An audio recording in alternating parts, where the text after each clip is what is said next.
Right, here we are. First time. Welcome to the Fulham podcast. Me, Charles Jones. This week, talk about Man United Fulham this weekend. We're with Man United fan and journalist James Smith Sport on Twitter if you all look for him. Introduce yourself, Smithy. Afternoon, everybody. And I'm also with Jake Adkins, just an all-round football rogue journalist. You'd like to be known as. Yeah. Let's talk about the game this weekend then. Yeah. Mr. Smith. Let's go. Right, United. Worst spell since you've been following them? Yeah, definitely. The style of football's not been great, as we all know. Man United fans have been spoiled, and I think that's sort of part of the issue for sort of the last 20 years, up until 2013. You know, with titles left, right, and centre, European accolades, and individual players which were the best in the world. And now I think we're sort of having to come to terms with the fact we're not that club anymore. But it's been taken to the extreme where we're behind the likes of Bournemouth and Everton, fighting for the Europa League, let alone the Champions League, and the fan base is more divided than it's probably ever been. I mean, you say that though. You say that you had the best individual players in the world.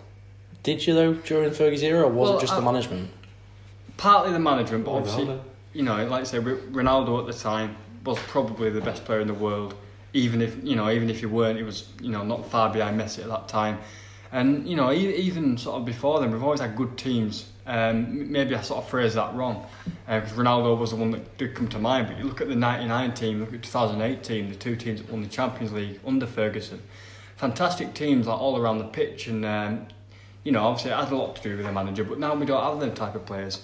You look at likes of Paul Pogba. He's come with a massive reputation after his exploits in Turin, but he's not really come with he's not really sort of replicated that back in England, and that's again half the issue. So go on, what about this weekend's game then? How do you see that faring?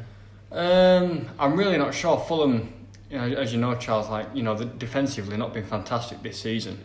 And the big money signings, Anguissa, Jon-Mikel Seri, people like that, they've not sort of lived up to expectations either.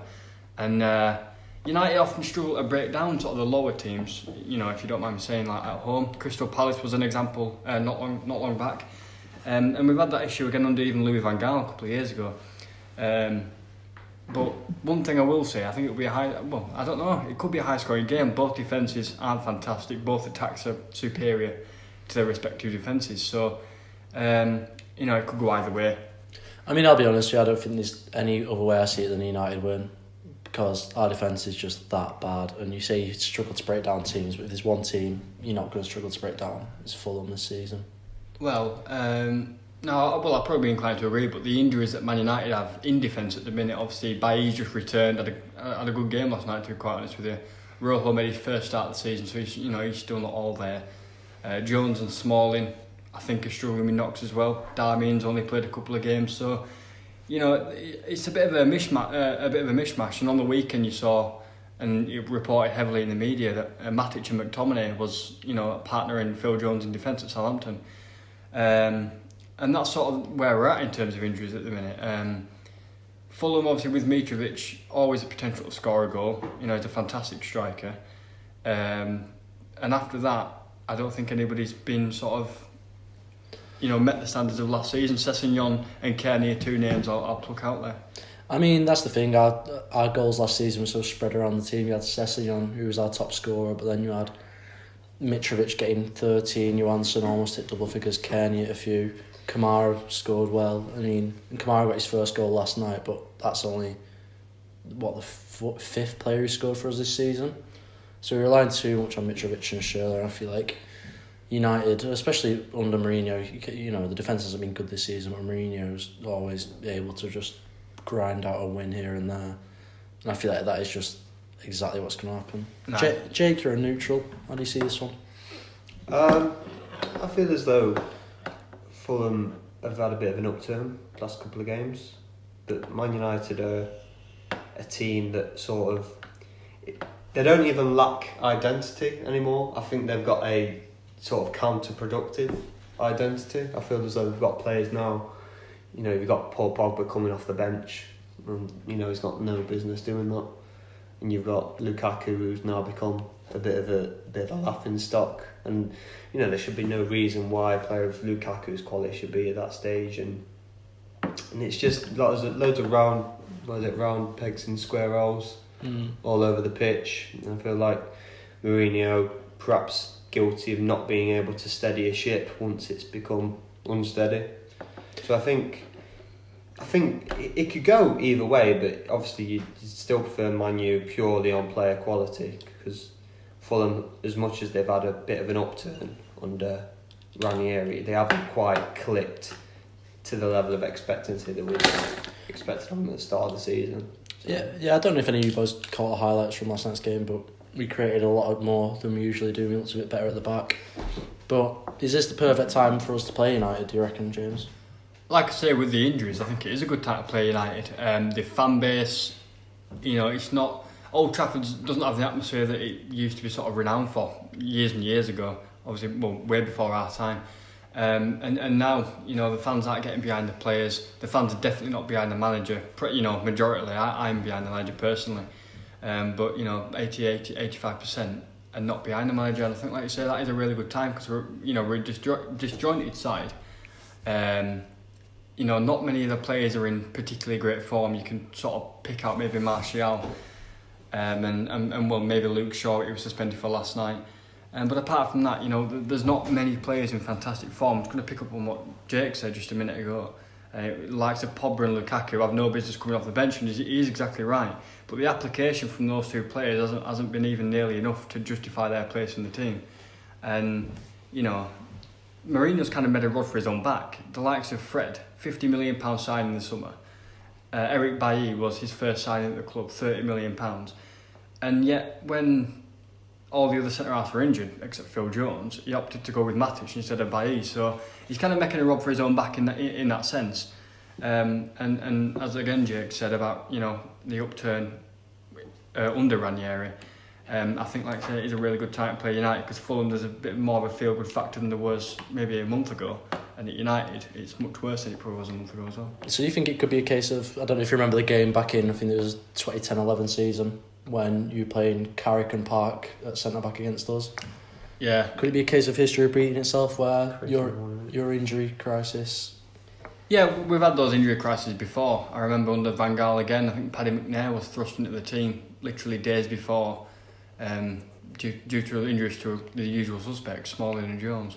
And like you say, we have had spells in the past, even under Ferguson, Fletcher and Michael Carrick, and as you say, Park and Raphael and players like that often did fill in. But that's when players weren't available. Now players are available. Mourinho's picking central midfielders to play in a back three for whatever reason. I don't think that'll be the case this weekend. I think Smalling and Bailly should keep the places, but for any injury in training or whatever else. But yeah, no, could go either way. So who do you blame for United's poor start? 8th in the league? Yeah. I mean, previously, to pinpoint it's Moyes' fault. You said you were behind Mourinho. I am behind. You're behind Mourinho completely, but who do you blame then for this poor start? Is not him not galvanising the team? I think it is partly that. I think another misconception is when we did appoint Mourinho, we knew what we were getting. It was a case of he's a pragmatic manager who gets results over performances. And you look at his Chelsea team for 2005, conceded, was it 18 goals in the league all season, but played good football as well. Then you look at his Inter Milan side, which won the treble. You look at his Real Madrid side, which were littered with quality. He got results first and performances second. With this United side, he's barely getting results, so the performances aren't going to be there either. That's the type of manager Mourinho is.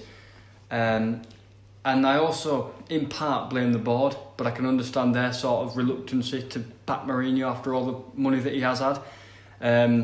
Mourinho was very vocal in wanting a centre-half in the summer. Skriniar, I think, Harry Maguire, Toby Alderweireld, Jerome Boateng, they were sort of the targets. Pardon me, and none of them even came to even sort of near fruition. And I think that's sort of part of the issue, because now we have no centre-halves.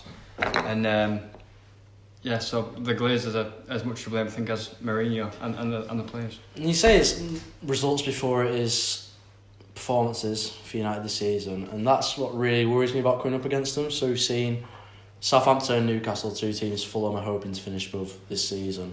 Both throw away early 2-0 leads, early early on in the game.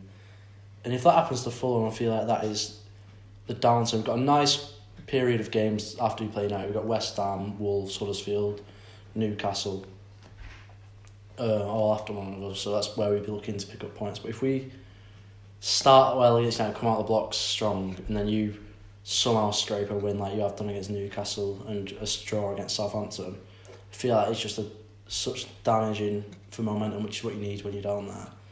So is Mourinho, being a results-based manager, good when you come up against a bottom-of-the-side team? Potentially, like you say, you look at Newcastle and Southampton games 2-0 down. I think we are better than coming from behind because, like you say, the result seems to be already gone at that stage, or well, maybe not gone, but it's sort of a fair way there. So the performances are a bit more gung-ho. There's a bit more. You look at the second half against Newcastle, the urgency that everybody showed in that game was absolutely unbelievable. Obviously, Sanchez popped up with a last-minute winner. But you look at the turgid performance against Crystal Palace that I've sort of alluded to a few minutes ago. We try to break them down for 90 minutes. It's not working. I think they were really good defensively that day. I think Fulham will need to be as well. This coming week, and I think they're playing Callum Chambers in midfield at the minute. Yeah, they've been playing Chambers there now. Sort of extra solidity, and I think if Fulham sort of frustrate United, and the players they have got on the counter, Sessegnon, Andrea Schürrle, and obviously big target man Mitrovic in the box, and they have got the potential to cause Man United problems.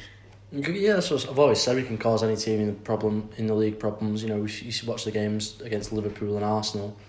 Probably unlucky to not go into half time ahead, but we just completely capitulate in the second half. But those were under Jokanovic, and now under Ranieri, it seems like there's more concentration there later on in the game.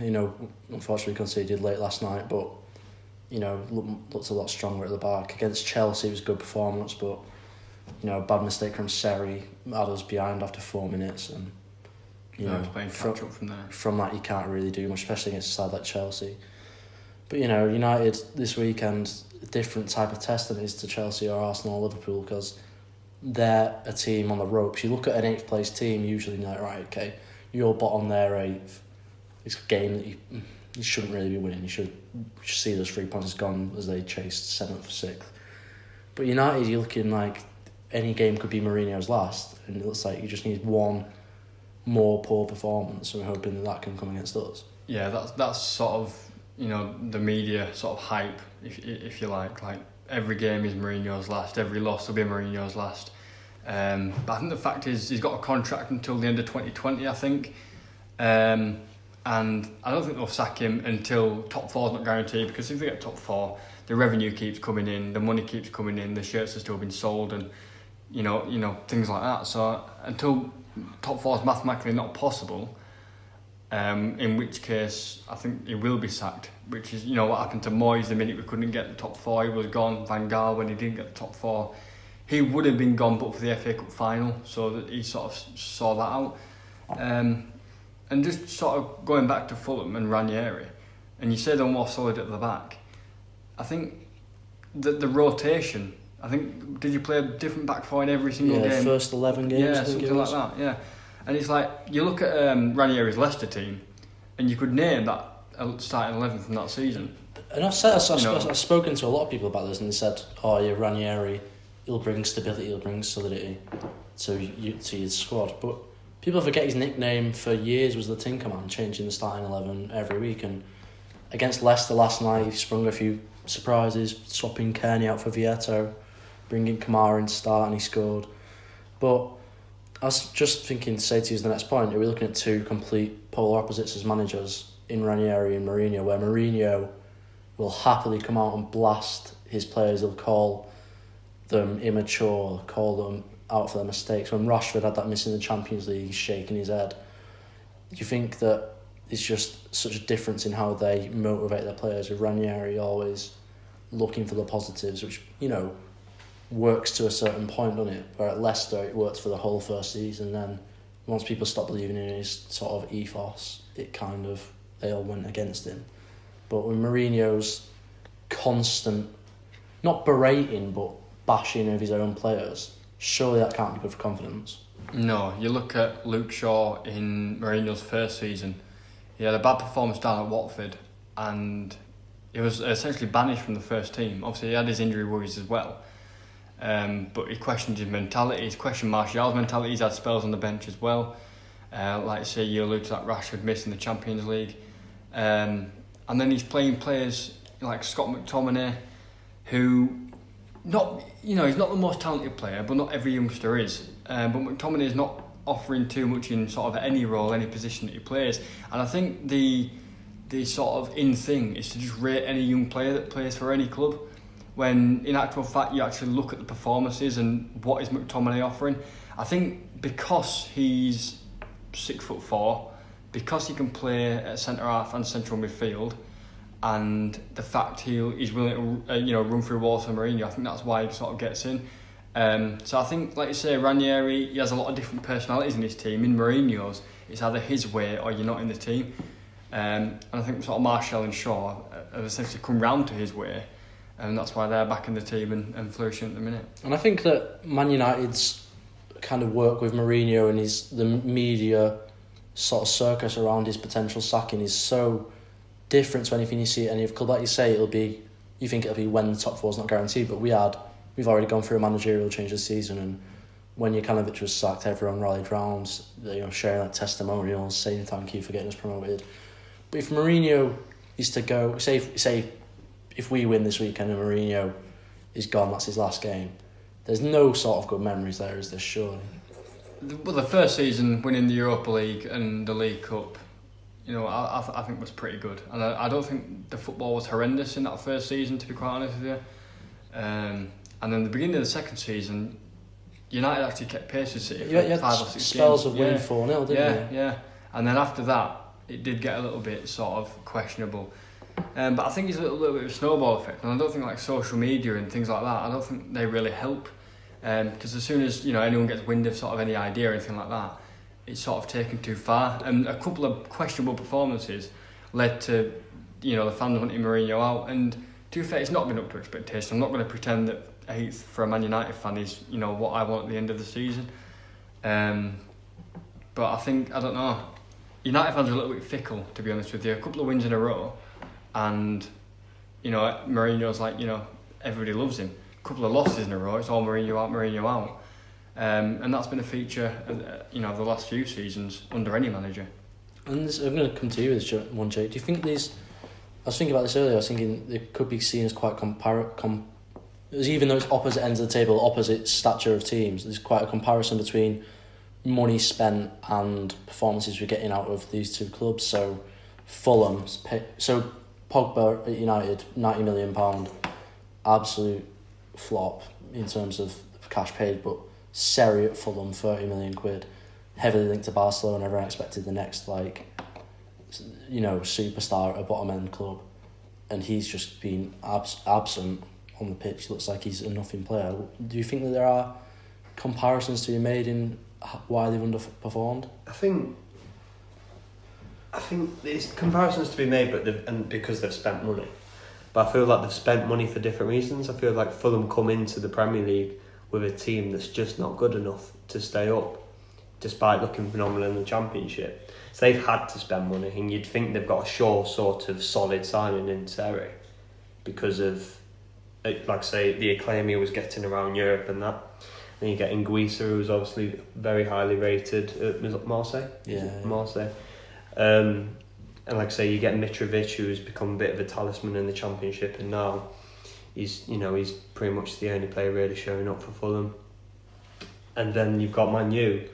And Man U, with the best one in the world, they don't want to be where they are. It's Manchester United, literally half undisputably the biggest club in England, and they are bang average, really. So you need, if you've got the money, you need to invest it. And some of the investments, you look at them and you think, actually, getting Alexis Sanchez, one of the best players in the league, you need to be investing, and you need to be thinking that he's going to become really good, and he's become very, 6 out of 10 really since he's come to Man United. That's generous, I think, as well. Yeah. So you look up and down that team, and you see the investment in that, and you think both investments have been poor, but they've been invested for different reasons. I feel like sometimes Man United have been a bit hasty with some of their acquisitions. So it's one of those they both need to perhaps not let the transfer fees that they paid for him dictate how much of a chance they get. And I feel like when you've splashed out so many millions, and I think that's where Mourinho, to be fair to him, perhaps is, where he's going right, in the sense that if a player's playing rubbish, he won't play, no matter the fact he's spent 90 million. Whilst I think Fulham perhaps have been guilty of giving Sarri too much of a chance because of how much they paid for him, despite him also being. And I've said this on Twitter last week. I tweeted out, if we were to get an offer for our money back on Sarri in January, would you take it? And it was overwhelmingly people saying, what are you talking about? You think we're going to get better than Sarri for that type of money? Then you're daft. And I think it's people allowing his reputation to overstep his actual performances. And it's a very similar phenomenon that we saw with Brian Ruiz and Rui Fontaine at the club, where they came in big money looking to be the players that were going to change the team. Fontaine last season, we were desperate for a number 9, we were calling out for one. And he came in, he scored that goal against Ipswich, and then it was just a barren run of poor performances after poor performances, culminating in that penalty miss at QPR. And I was speaking to a lot of fans and they were saying, no, you've got to give him a chance, he's not all that bad. You can't be Braga captain if you're that bad. And now it's been proven he's no good. I think it's only a matter of time before we come round to the fact that Sarri isn't the player that we thought he was. And, this is our first podcast. First time we'll speak about the transfer news, so we may as well get out of the way. Everyone's had their say on it, but we haven't, because it's the first time we've done this. What do you make of it, James, from an outsider, from... Fulham's business. So Man United spent 50 million in the summer. We were the second highest spenders in the league. What did you make of it?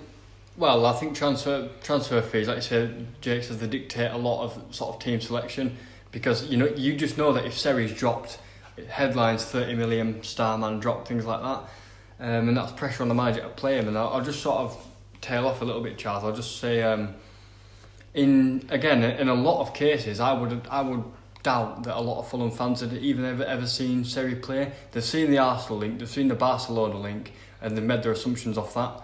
And things like that. I don't think you need to actually see him play. And again, I think it's the same with Fontaine. What had he? I mean, Braga captain, fair enough, but what had he ever done? Does anybody watch the Portuguese league? He's one of this. And regarding what you just said there about Fulham's sort of business in the summer, the two highest acquisitions, Anguissa and Sarri, arguably the two worst signings. Is maybe Fabrizio in goal. I'd go with that, yeah. Yeah. I'd go with that. I think reputation, especially in the fans' eyes, goes long before actual performances on the pitch, and that's why I still think Pogba's getting a little bit of a free ride, Lukaku's getting a little bit of a free ride, because their output in terms of transfer fees hasn't been good. Now, to be fair, Lukaku last season, was really good.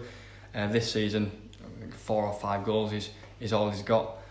So I think you've got to be careful not to let reputations get in the way, and that's why the likes of Anguissa and Sarri, they won't be good enough for to keep Fulham up. I don't think. I think the likes of Tom Kearney, Stefan Johansson, who did really well last season. Probably I think Kearney started the season injured, didn't he? And Johansson's not really getting a look in, but I think Fulham probably need to go back to basics a little bit in terms of team selection. I mean, I've been a massive advocate of Johansson. He's one of my favourite players. I think that he does things that not many people do. I wrote an article the day Ranieri was appointed, actually. I said that Johansson could be the one we look towards to be kind of our N'Golo Kante, because he runs for days. He's not got the technical prowess that Kante has. He doesn't have the football brain that he does, but he runs for days and he'll put in a shift. Whereas Sarri and Anguissa, they kind of have looked disinterested. I don't think that's entirely to do with them. I think the French league is much slower. Yeah. And you probably have maybe 1-2 seconds more on the ball, and that doesn't sound a lot, but when you're playing at the pace that the Premier League players are playing at, it makes a massive difference. They won't get as much time on the ball, especially with Anguissa playing at Marseille, one of the sort of the top clubs in France. A lot of games, especially when they're at home, teams will sort of sit back, won't attack as much, and then Anguissa can be that playmaker. When you're at Fulham, obviously this season it's a bit of a back to the wall job, and again that's part of the reason they struggled last season. A little bit gung ho, very very top heavy in terms of performances, very attacking, very quick. This season they've not really managed to translate that, and it's a massive transition period, and you've had to let all the new signings gel out. How many did you make in total? 12. Yeah, 12 signs. yeah. I think that's why Jukanovic ended up having to have his time finished. I think that I'll stand by this forever, that Jukanovic would do a good job at the top 6 club. I think that given the players, I think his system is good for a team that is leaps and bounds above any other in the league, but like you saw last season with us in the Championship, half a season unbeaten, incredible run, but because our player quality is, of a relegation side, we couldn't really make that step up playing that same style of football, which is why Ranieri is going to pick up more points than Jukanovic did. But, Seri, I think there's a comparison to be made there with Pogba, as easy as it is to make that comparison. How much time do you give him? Because, it's been 3 seasons of saying, we just need to do this to get Pogba playing at his best. And I think we're doing that, we're only 15 games into the season, but, we're kind of going, what if we play Chambers in midfield, how will that get Seri playing? Or what if we play 5 at the back, how will that get Seri playing? And he's just not done it. He did it against Burnley and against Brighton. He had 2 great games. And since then, it's been flat performances. And I'd love to see us just go with Kearney, Johansson, McDonald for once. But then there's a danger, like you say, of, you want to see that midfield, but there is a danger that you're shoehorning Seri into the team, as you say. What can we do to get the best out of Seri rather than getting the best out of the team? The main one with Pogba was the lack of an anchorman midfielder, which is what we got in Matic last season. And, for all the positives that he did bring last season, Matic has just not been at it this season. And now we're looking for another way to unlock Pogba's sort of potential, if you like. And we're saying potential, but I think he's 24, 25 now. And despite what he has done in his career to date, it's still not been sort of representative of his potential that everyone thought he had 5-6 years ago. And Seri's got sort of the same danger with the alleged potential that he had. I can't say I'd seen him play very much before he came to the Premier League, but I've not been really impressed so far. I think this might be a bit of a harsh comparison for Pogba, but people say, Pogba watching for France, he does it. But so does Moussa Sissoko. Yeah. Sissoko at Euro 2016 was one of France's stand-up performers, and he's moved to Tottenham where he's flopped since, but he's been lambasted for his move to Spurs, whereas Pogba at United is very much, give him a chance, get these players around him. And I want to talk to you a bit about Fred. He's a bit of like an enigma for me. I don't really know what he was brought in for or what he's good at. There's a rumour, and I'm not sure how true it is, but it's sort of a viable opinion, I suppose, is that Manchester City have sort of feigned interest in Fred, so Mourinho acts upon that. I'm not sure how true that is. Probably very petulant if true, but I'm like I said, I'm not sure how true that is. He's not really had a run of games. He played the first 2. Started the first 2, and apart from the Wolves game and the Bournemouth game, I can't recall another league game that he started. And I'm like you, I don't really know what he's good at, to be quite honest with you. He's another one that's come with some sort of reputation that he's not really acted upon. He's not that passing midfielder. He's not particularly technical. He's quite quick. He's quite sort of dynamic. But again, I'm not really sure what he's offering. But again, that's part of the Mourinho doesn't give me enough time to impress. And I went to the Young Boys game last year. It would have been last Tuesday now, and he was impressive, to be quite honest with you. He's getting the ball down, keeping it simple, and he's a much better alternative to the likes of Matic. And it makes you wonder what what Matic is doing in training, what Fred's doing in training, as to why the former's getting a game and Fred's not. It's a bit of a difficult one, as you say, a little bit of an enigma. Well, yeah, you say about Matic, and I've got my own opinions on Matic. I think he slows the game down to an unbelievable rate, and I feel like that's where Fulham can potentially win the game by kind of as much as this isn't football terminology, ganging up on Matic when he's on the ball. Getting like a gegenpress at Liverpool style. Get Johansson or Sessegnon or Vieta or Schürrle or Mitrovic to just be right on Matic's tail whenever he's on it. Cause he takes at least 3 touches every time he's on the ball. And I don't think he's got the vision or the football brain to pick out a pass with 1 touch.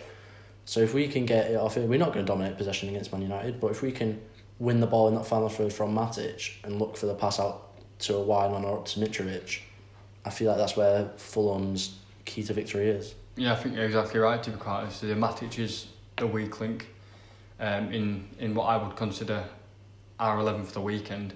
But like you've got a lot of players, like you just mentioned, you reeled them all off there, the likes of Shola, Mitrovic, Vieto, Sessegnon, Kearney, Johansson, whoever. A lot of runners in the team, a lot of players will, put in a lot of miles for the team. And that's priceless at games like Saturday, because United will have a lot of the ball. They'll probably have 60-70% possession.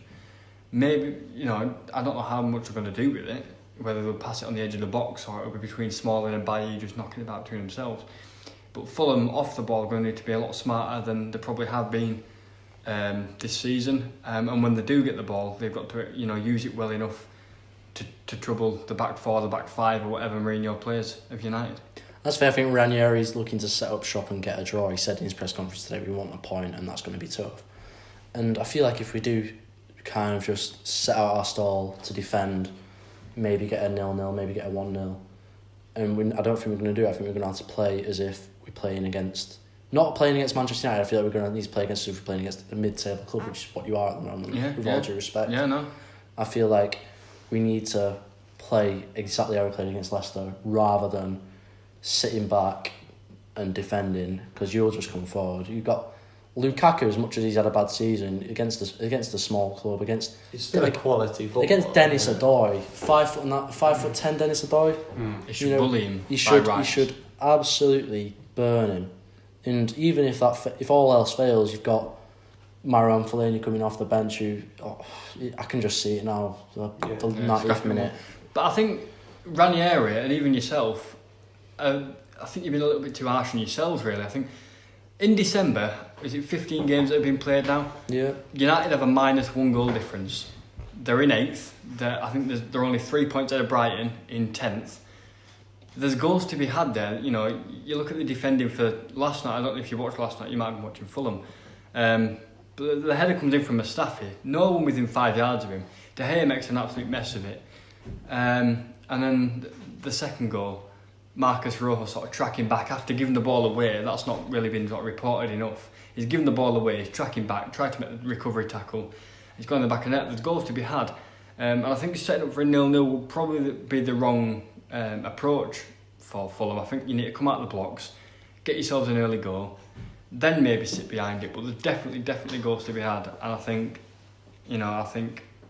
it's probably quite a massive possibility that they'll breach the goal maybe once or twice. As I say, I think I heard both your thoughts on this. David De Gea, you say his mistake led to the first goal last night, and De Gea's standards he's set over the past few years have really been what propelled United forward. I saw a alternative table yesterday where if it was expected goals had all gone in, and it had United in about 8th, and people say that's just because De Gea's consistently overperformed and kept things out that he shouldn't have. Is it the fact that he's dropped down to a standard where he should be now, or is he underperforming, which is costing you points? I think the defence is underperforming. Like last year... I don't think that's changed. I feel like the defence has always underperformed and De Gea's had a lot to do. Is it just that it's kind of... De Gea's not in sensational form at the moment. It's kind of overloaded. No, he's not. He's not, and you are right, he's been a little bit overloaded. Last season, they conceded 28 goals, I think, United, in the league. And this season, I think even better than Man City's defence, I think that was. And this season, they've already conceded 24, I think it is. And, we're not even halfway through, and we're almost at the total that we sort of reached last season. De Gea, like you say, Jake says he's not in sort of sparkling form at the minute. He's still making saves that he's made in years gone by. But he's not in sparkling form. And like I say, I think that's maybe as a result of the defence, because...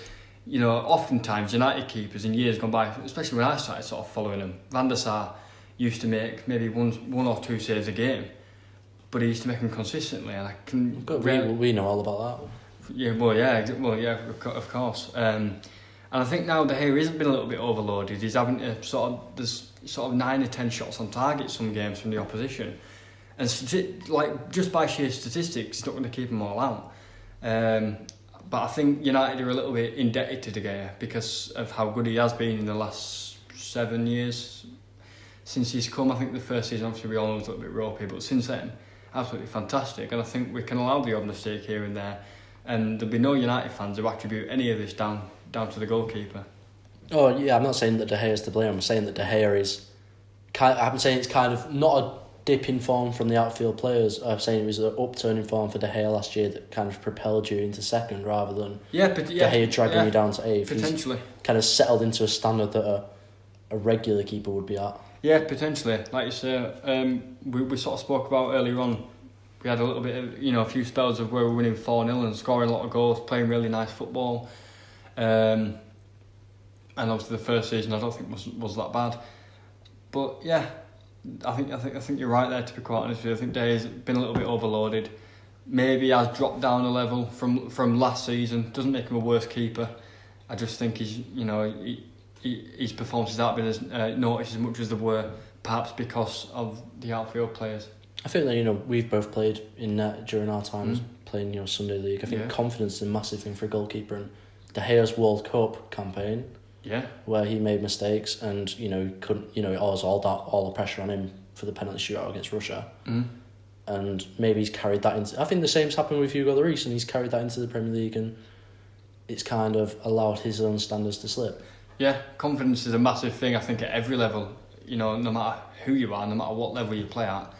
Confidence is a huge thing, and if you are letting goals in, you probably do it yourself, Charles, when you've played and you've let sort of 2 or 3 goals in a game for 4 or 5 games in a row. You don't go into the next game thinking you're going to keep a clean sheet. You essentially go into the game expecting to concede, and maybe that could be just me, as stupid as that sounds, but I think United have got a little bit of that mentality where we need to score 2 to win the game because we're not going to keep a clean sheet. It's not happened on enough occasions this season.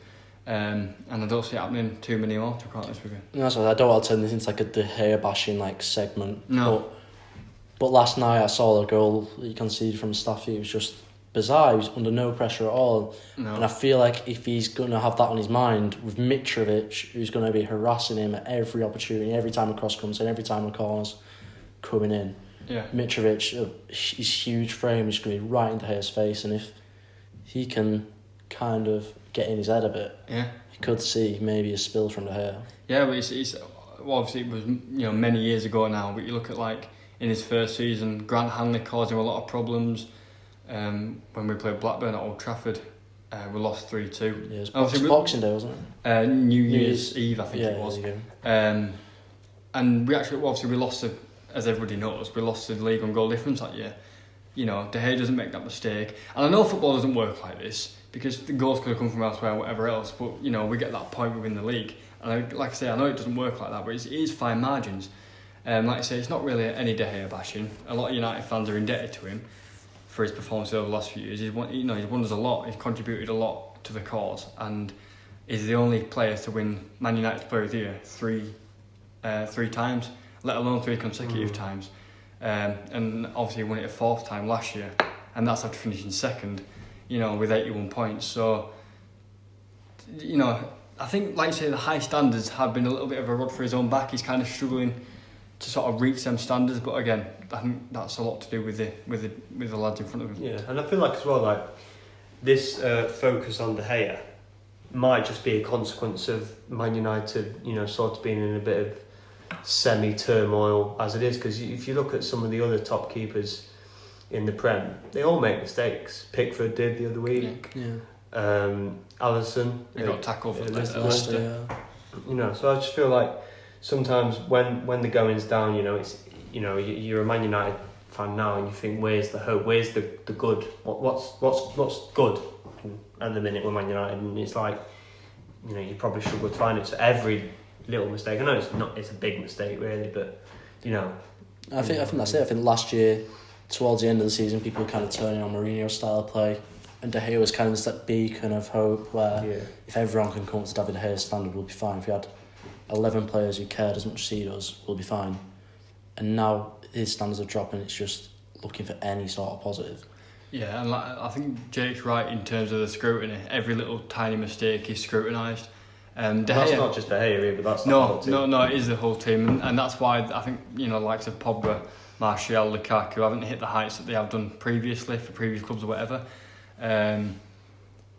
But obviously we have made it clear it's not a De Gea bashing. De Gea's been fantastic even this season, but the standards that he has set for himself have led to, maybe a bit of sort of harsh criticism from the media. And like I say, I think Fulham with the likes of Mitrovic and players who are capable of scoring goals, and Fulham could be in for one or two this weekend. I'd agree with that. All right, so to wrap it up, James, score prediction for this weekend. You got to go all out now. 1-1. 1-1. Jake. I'm still slightly on the fence. I think if Fulham are going to stay up this season, they need a big marquee game, like a big game that everyone looks back and think this is the bit where we turn the tables. This is the bit where we thought we could stay up. And I think it will come at no better opportunity than right now against Man United. So I think if might be in a bit optimistic, but perhaps a 1-0 Fulham. Yeah. Yeah. I mean, I agree with you. I think that a game being a single turning point is a massive part of staying up. I feel like even last year, I read a tweet earlier today, this time last year we were 15th, we were behind Ipswich and Reading. And that was heading into the game that I thought changed everything, was 5-4 against Sheffield United, where we turned up and we played our hearts out. I feel like we've got to do that this weekend. And the last time we got relegated, actually, we only picked up 2 points against top 6 sides. And if you look back at, it always gets mentioned because Alfie Mawson signed for us. He scored against Liverpool to get the winner for Swansea last year, after Carvajal joined. I feel like if the result is going to come against the top side, it's here, it's at Old Trafford, it's Ranieri getting the team together for only his 4th game, and Mourinho's downturn. But I can't see anything other than the United win, so I've got to say 2-0 Man United. Right. I think we just about covered all the bases there, haven't we? Yeah, just about. Yeah. Right, so let us know your thoughts. Tweet us at Fulham. Follow James Smith. You want to plug yourself? No, you're all right, mate. Are you okay? Yeah. Jake? At Jake Adkins Sport. If you like football, you like boxing, you like mixed martial arts, I think I'm a worthwhile follow. He's your man. All right. Yeah. Catch you next time. See you later, guys.